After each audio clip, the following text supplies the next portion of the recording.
بُص بقى، لو عايز تعمل حاجة بجد تفرق في شخصية ابنك، اعمل المستحيل في ال5 سنين الأولانيين من عمره، سواء كنت أب لوحدك أو أم لوحدها أو أنتم الاتنين مع بعض. المرحلة دي هي اللي بتبني الإنسان كله.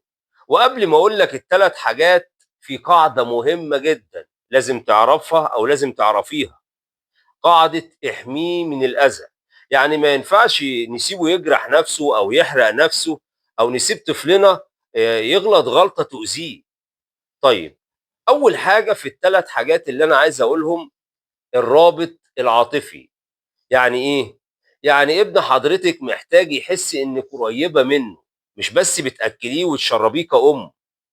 الرابط العاطفي بيتبني باللعب مع الطفل مش بالأوامر. يعني انزلي لمستواه والعبي معاه واضحكي معاه وهزري معاه، أو كأب هزر معاه والعب معاه. غير كده بيبقى مفيش علاقة حقيقية بينك وبينه.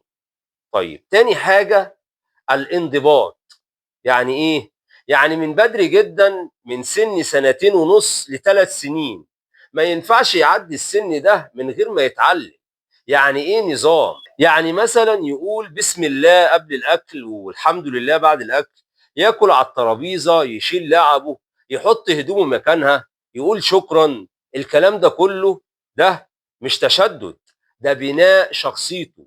يا جماعة، في فرق بين اللي أنا أتشدّد مع ابني وإن أنا أعلّمه الانضباط. طيب، تالت حاجة وأصعبهم على فكرة، التعبير عن المشاعر. ده على فكرة أغلب الأهالي بتفشل فيه.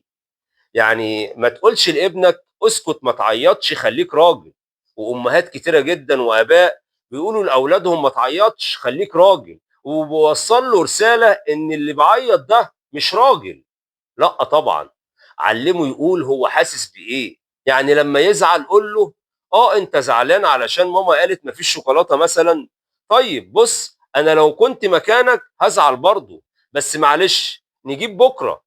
ده اسمه يا جماعة تأكيد للمشاعر. يعني خلّيه يفهم إن الزعل عادي، والغضب برضه عادي، والفرح عادي. زي ما بتأكد له لمّا يفرح، أكد له لمّا يزعل.